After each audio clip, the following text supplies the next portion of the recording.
오늘은 디자인된 삶은 무엇으로 암호가 풀릴까요? 디자인된 삶은 뭘로 풀리는 겁니까?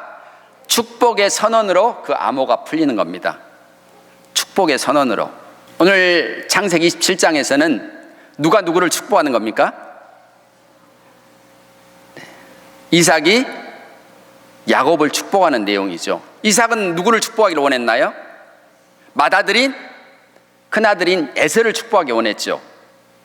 그래서 에서에게 이제 이삭이 늙어서 눈이 약간 희미하게 되고 이제 죽을 날이 가까웠다고 생각했기 때문에 내 아들에게 이제 축복하고 나는 나의 갈 길을 가야 되겠다라고 생각하고 이제 에서에게 가서 사냥해서 맛있는 고기를 준비해 오면 내가 그것을 먹고 너에게 마음껏 축복하겠다고 말하죠. 근데 이 말을 누가 들었습니까? 리브가가 들었죠. 그리고 리브가는 에서보다 야곱을 더 사랑했기 때문에 이 복을 야곱이, 둘째인 야곱이 받기를 원했습니다. 그래서 에서가 사냥하러 간 동안 어머니와 이제 야곱처럼 변장을 하죠. 야곱의 옷을 입히고 또 에서의 옷을 입히고, 야곱은 매끄러운 사람이어서 그 염소의 가죽으로 마치 에서처럼 털이 있는 것처럼 그렇게 꾸미고서 아버지를 속이고 축복을 받아냅니다. 뭐라고 축복했을까요? 읽습니다. 만민이 너를 섬기고 열국이 내게 굴복하리니 내가 형제들의 주가 되고 내게 굴복하며 너를 저주하는 자는 저주를 받고 너를 축복하는 자는 복을 받을 것이다. 누가 이 복을 받았습니까? 야곱이 받았습니다. 이삭은 에서를 축복해 주기 원했습니다. 그런데 야곱이 속이고 이 복을 받은 겁니다. 그리고 나중에 이제 에서가 사냥하고 돌아왔죠. 그리고 아버지 이제 맛있는 고기를 요리해가지고 저를 위해서 축복해 주세요 하는데 이삭이 에서의 이 말을 들었을 때 심히 떨었습니다. 왜 떨었을까요?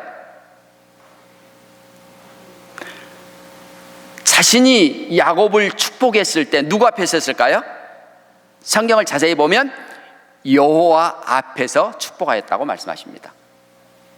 그리고 이것은 돌이킬 수 없는 것이다. 에서가 아무리 울고불고 했지만 이제 이것은 더 이상 돌이킬 수 없는 일이야. 그래도 아버지 나에게 축복해 주세요 하니까 이삭이 뭐라고 축복합니까? 너는 내 동생을 섬길 것이고, 동생은 포도주와 밭에 그런 복을 받았지만 너는 그 복에서 멀어질 것이다. 정반대로 축복합니다. 사실 그건 축복이 아니고 저주지요. 모든 형제들은 그의 종이 될 것이다. 만일 야곱이 아버지로부터 이런 축복을 받지 못했다면 어떻게 됐을까요? 하나님의 축복이 아브라함으로부터 이삭에게, 이삭으로부터 야곱에게 흘러가는 것이 하나님의 뜻이었지만 만일 야곱이 이 축복을 받지 못했다면 과연 야곱에게로 이 축복이 이렇게 흘러갈 수 있었을까요? 그러진 않았을 거라고 저는 생각합니다. 하나님께서는 디자인된 우리 모두 한 사람 한 사람들을 위해서 놀라운 디자인들을 가지고 계십니다. 그리고 이것들은 풀어져야만 하는 겁니다. 풀어져야만. 어떻게 풀어질 수 있을까? 여기에는 이제 야곱입니다. 저 늙으신 분은 야곱입니다. 그리고 야곱은 12아들을 낳았죠. 야곱이 마지막 죽기 전에 그 아들들을 축복합니다. 그런데 특별히 한 사람에게 다른 사람과 같지 않은 축복을 합니다. 이 아들이 누구였을까요? 이 아들이 유다였습니다. 유다에 대해서 어떻게 축복했는지 한번 볼까요? 유다에 대해서 읽어보겠습니다. 유다야, 너는 내 형제의 찬송이 될지라. 규가 유다를 떠나지 아니하며 통치자의 지팡이가 그 발 사이에 떠나지 않겠고 그에게 모든 백성이 복종하리로다. 유다가 뭔가를 잘했다는 내용은 없습니다. 그들의 형제 중에 요셉을 죽이고자 했을 때 유다는 한마디 했죠. 야, 죽이지 말고 그냥 구덩이에 던져놓고 그냥 가면 아마 죽게 될 것인데, 죽는 것보다는, 그를 죽이는 것보다는 우리가 애굽 사람에게 그냥 이 요셉을 팔아버리자.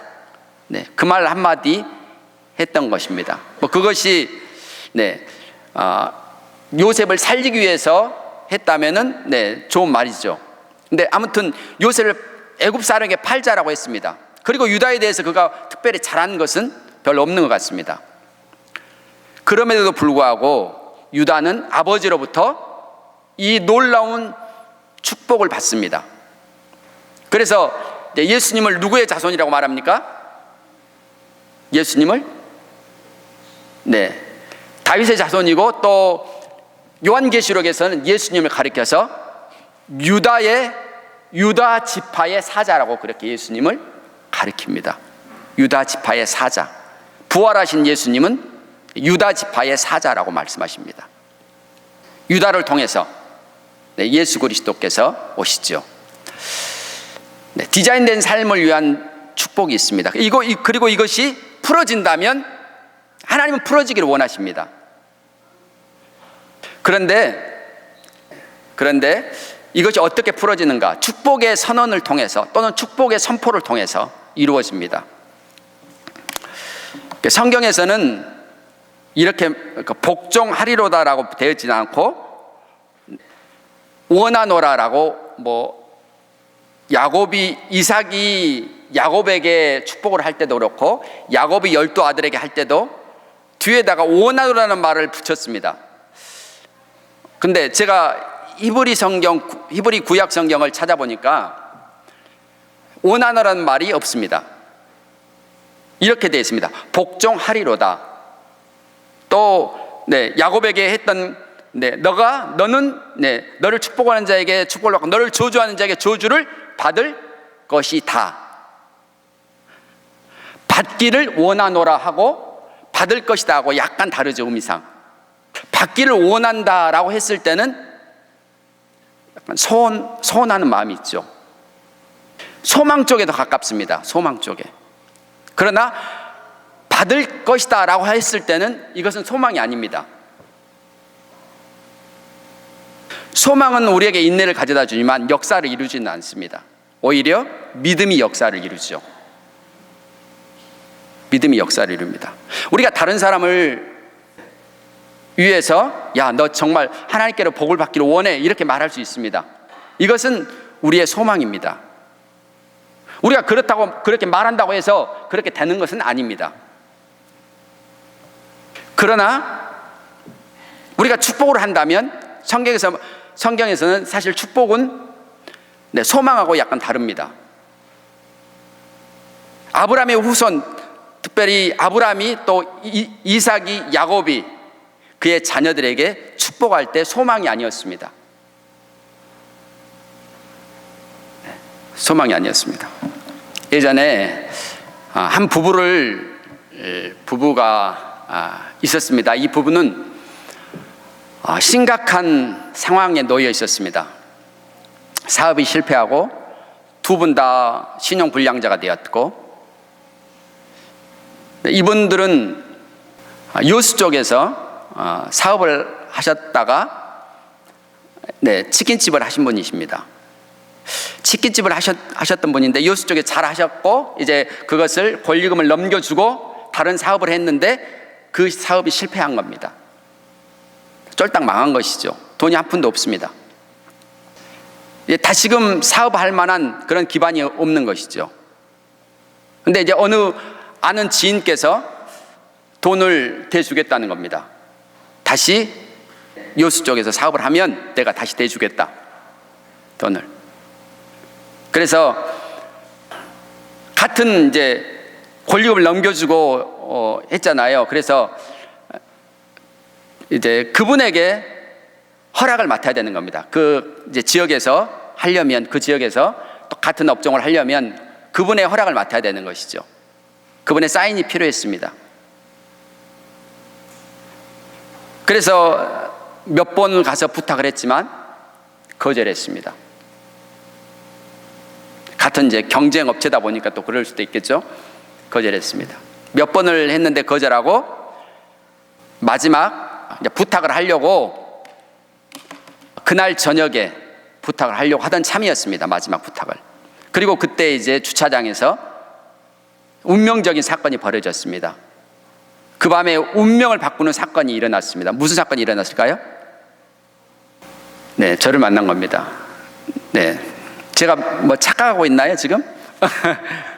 저는 그러기를 원한다고 저는 믿습니다. 하나님께서 여러분의 세상에서 누군가가 어려움을 당할 때 여러분을 만나시잖아요. 여러분을 만나시면 그들의 운명이 바뀌는 것이 하나님이 원하시는 거라고 저는 믿습니다. 네. 그래서 저를 만나는 것이 그들에게는 운명적인 사건입니다. 만나면 뭐 하겠습니까? 저한테 뭘 부탁하겠어요? 그때 처음 그때 이제 주차장에서 뵀는데 저녁에 몇 마디 이야기를 나누는 중에 그분들이 믿음이 있다는 것을 알게 되었습니다. 그리고 전에 누군가가 그분들을 위해서 기도할 때에 하나님께서 놀랍게 일하셨던 것도 그들은 그런 경험도 가지고 있었습니다. 그래서 저를 만나는 순간 뭐 했겠어요? 목사님 기도해 주세요. 그러겠죠. 지금 코가 석자는 빠져 있습니다. 몇 번을 부탁을 했는데 사인을 안 해줬기 때문에. 그리고 마지막으로 가서 그 밤에 다시 한번 부탁하려고 했던 차에 저를 만난 겁니다. 목사님 기도해 주세요. 제가 기도했을까요? 기도했는지 안 했는지 모르겠습니다. 그런데 제가 이런 말을 했습니다. 한번 읽어볼까요? 당신의 성공은 그들의 사인에 달려있는 것이 아니다. 하나님께 달려있다. 하나님을 신뢰하라. 하나님께서 하시리라. 그분들은 저에게 기도해 주면 혹시나 그분들이 사인해 주지 않을까, 아마 이런 생각을 했을 것입니다. 근데 저는 그분들에게 뭐라고 말했을까요? 그분들은 이미 경험이 있었습니다. 하나님이 일하셨던 그런 경험들을 가지고 있었습니다. 그래서 당신의 성공은 그들의 사인에 달려있는 것이 아니라는 거예요. 그것을 얘기했습니다. 하나님께 달려있다. 그리고 하나님께서 하실 것이다. 그 밤에 갔습니다. 어떤 일이 벌어졌을까요? 사인을 해 주었을까요? 사인을 받지 못했습니다. 사인을 받지 못했습니다. 그런데 놀라운 일이 일어났습니다. 그곳이 아니라 이미 다른 곳에서 준비가 되어 있었던 겁니다. 다른 곳에서. 만약 그곳을 사인했더라면, 그쪽에서 가게를 얻었더라면 더 좋은 곳에서 할 수 있는 그 장소가, 기회가 나왔을 때 그것을 잡을 수 없었을 것입니다. 얼마 되지 않아서 바로 좋은 가게가 잘 하시던 분이 마음이 갑자기 바뀌셔가지고 다른 사업을 한다고 하면서 이제 그곳을 내놓았고 바로 그곳을 인수할 수 있었습니다. 인수해서 어떻게 했을까요? 저희는 거의 한 일주일에 한 번씩 가서 함께 예배드리고 그렇게 섬겼습니다. 또 우리 권사님이나 집사님께서는 그곳이 사업이 잘 되도록 또 도와주셨습니다. 그래서 어떻게 됐을까요? 그곳에서 1년 뒤에 백수클럽에 가입되게 되었습니다. 하루에 치킨을 100마리씩 판다는 것은 정말 대단한 겁니다. 대단하기 때문에 저런 어떤 판도 이렇게 주는 거잖아요. 백수클럽. 그리고 또 후에는 200수 클럽까지 가게 되었습니다. 그럼 지금 그분들이 신앙생활 잘하는가? 네, 잘하면 참 좋겠죠. 근데 중요한 것은 무엇입니까? 하나님께서는 항상 일하신다는 겁니다. 네, 그리고 하나님께서 항상 하나님이 살아계심을 항상 우리에게 보여주시는 겁니다. 항상 보여주시는 겁니다. 하나님의 디자인된 삶이 있습니다. 그리고 이 디자인된 삶은 누군가의 축복을 통해서 이것이 풀어지게 됩니다. 우리가 항상 어떤 사람들을 만날 때마다 축복을 해야 된다, 그건 아니죠. 그러나 기회가 왔을 때는 우리가 축복을 해야만 합니다. 그리고 축복을 한다는 것과 기도한다는 것을, 그 차이를 우리가 알아야만 합니다. 축복해야 되는데 소망을 하면 안 됩니다. 소망이 말을 하면 안 됩니다. 축복은 마치 뭐와 같냐면 예언과도 같은 것입니다. 그래서 성경에 보면 하나님이 말씀하시기를 말세 내가 내 영을 모든 육체에 부어주리니 너희의 자녀들은 예언할 것이요 그때에 내가 내 영을 내 남종과 여종들에게 부어주리니 그들이 예언할 것이요. 사도행전 2장의 말씀입니다. 말라기에서 이미 예언되었습니다. 성령을 부어주실 텐데 성령을 받은 남녀 종들이 뭘 해야만 합니까? 예언을 한다고 말씀하셨습니다. 예언을 한다고. 우리가 생각하는 예언들은 어떤 예언들입니까? 목사님, 내가 이 밤에 가서 사인을 받으려고 하는데 사인을 받겠습니까? 못 받겠습니까? 예언 좀 해주십시오. 네, 이런 것이 예언일까요? 네. 성경에는 그런 내용들이 나올까요? 네, 그런 내용들은 나오지 않습니다. 그러나 성경에는 축복하는 내용들은 구약에서부터 신약에까지 많이 나옵니다. 사도 바울도 그의 서신서에서 하나님이 하시리라, 하나님이 하시길 원하노라라고 많이 이렇게 개역 성경에는 되어 있지만 어떤 부분들은 하나님이 하시리라라고 그렇게 표현한 곳도 있고 또 그렇게 봐야 되는 곳도 있습니다.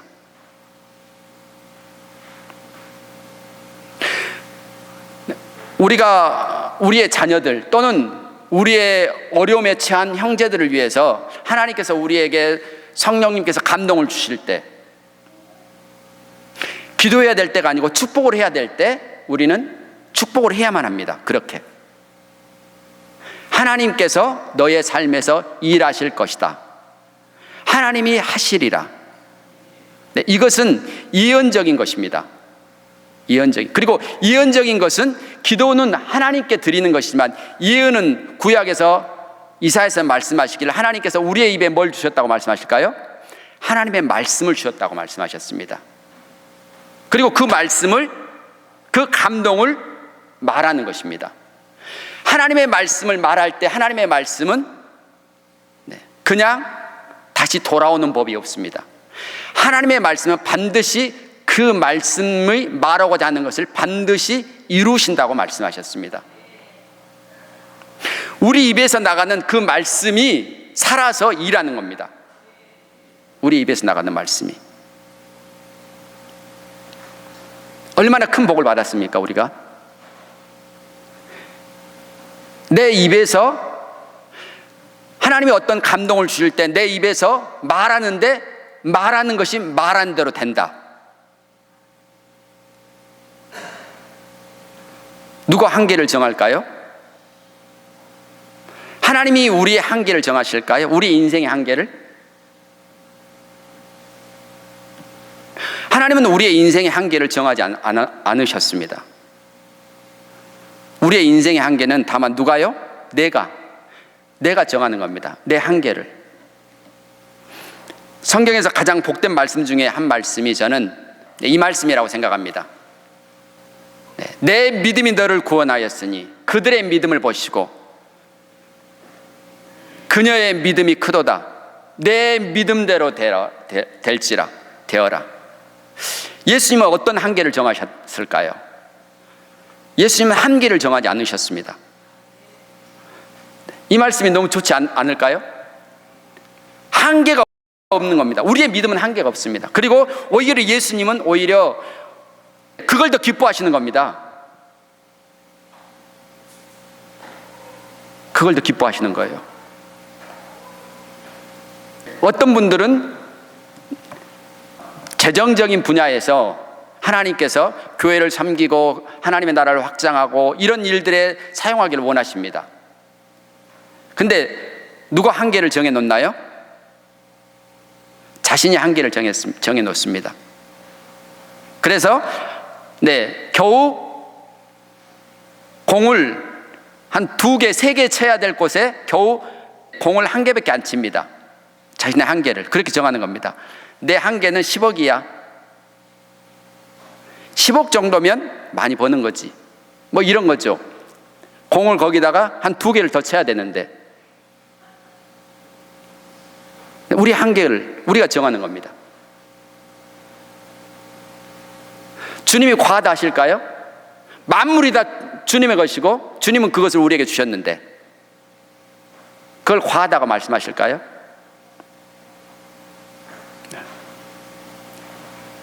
오히려 주님이 기뻐하지 않을게. 내 믿음이 크구나. 내 믿음이 크구나. 너무 좋지 않습니까? 우리 옆에 분들 한번 축복 한번 하겠습니다. 당신의 믿음도 될 것입니다. 한계를 정하지 마십시오. 공 하나로 만족하지 마시고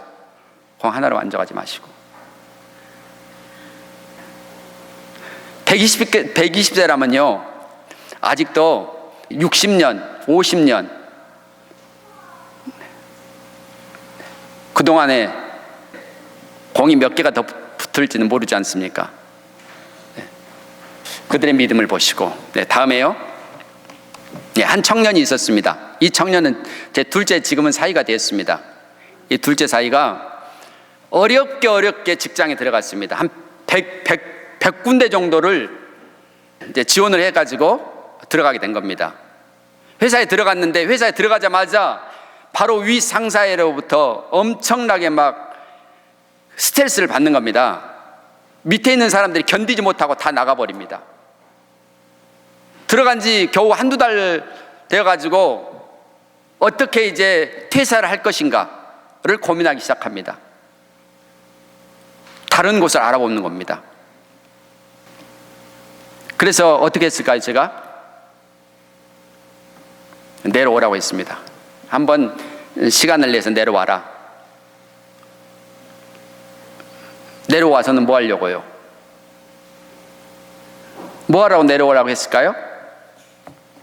하나님께서는 우리에게는 하늘문을 열어주셨다고, 빌라델비아 교회에게는 하늘문을 열어주셨지만 어떤 사람들은 여전히 이 문이 닫혀있는 사람들이 있습니다. 그리고 누군가는 이 문을 열어줘야만 합니다. 누군가는. 누가 열어줄까요? 예수님의 이름을 가진 사람들이 이 문을 열어주는 겁니다. 예수님의 이름을 가진 사람들이. 우리에게 하늘문이 열려 있다면 우리는 열린 하늘문을 통해서 우리가 어떤 다른 사람들에게 아직도 닫혀 있다면 우리가 열어줘야만 하는 것이죠. 그래서 이 둘째를 내려오도록 했습니다. 내려와서 했던 일이 바로 그거였습니다. 축복, 아는 분에게 한번 축복 한번 해주세요. 제가 안 했고, 한 분에게 우리 사회를 위해서 축복해 주세요 했을 때, 이분은 기도와 축복이 무엇인지를 아는 분이었기 때문에 제가 부탁할 수 있었고, 그분이 그렇게 해 주었습니다. 하나님께서 당신을 높이실 것이고 당신을 막을 자는 아무도 없을 것입니다. 그리고서는 어떻게 되었을까요? 하나님께서는 그 부서를 옮겨주셨습니다. 1-2달 뒤에 그 부서를 옮겨주셨습니다. 지금 잘 다니고 있습니다. 지금 한 2-3년 됐는데요, 잘 다니고 있습니다. 하나님은 우리에게 붙이신 영혼들에게 하늘문을 열어야 될 사람들은 누구입니까? 바로 우리지요. 그리고 기회가 왔을 때는 우리가 한 번씩 해야만 합니다. 매일 하지는 않더라도 하나님께서 우리에게 이런 기회를 주신다면 하나님이 하시리라. 하나님께서 하신다. 이미 하나님은 우리에게 얼마나 많은 말씀을 주셨나요? 하나님이 주신 감동들을 믿음으로 선포하는 것입니다. 누구 앞에서요? 이삭이 야곱을 축복할 때 하나님 앞에서, 여호와 앞에서 그렇게 했던 것처럼. 그리고 그것은 취소할 수 없는 것이다. 취소할 수 없는 것이다. 축복을 하면 축복은 그 말씀대로 그대로 이루어지는 것이다. 그리고 여러분이 그것을 의심치 않고 믿는다면요, 그대로 될 것입니다. 그대로 될 것입니다. 그래서 오늘도 여러분의, 하나님께서 여러분을 위해서 디자인된 삶을 위해서 우리에게 주신 이 축복의 선언, 축복의 선포를 통해서 여러분의 세상의 영혼들에게 하늘문을 활짝 열어놓으시는 여러분 되시길 축복합니다. 우리를 그리스도 안에서 축복해 주셔서 감사합니다. 우리 주 예수님께서 늘 말씀하시는 대로 내 믿음이 크도다, 내 믿음대로 되어라, 내 믿음대로 되어라고 오늘도 우리에게 말씀하시니 감사드립니다. 우리의 입에 하나님의 말씀을 주시고 그 말씀들을 믿음으로 담대하게 선포하게 하시니 감사합니다. 믿음으로 말하게 하시고 의심치 않는다면 그것을 받게 될 거라고 말씀하신 것처럼, 주님, 우리에게 이 귀한 예수 그리스도의 믿음을 주시고 믿음 안에서 또한 한 주간도 믿음의 정진들이 있게 하신 것을 감사드립니다. 주님을 찬양합니다. 예수님의 이름으로 기도드립니다. 아멘.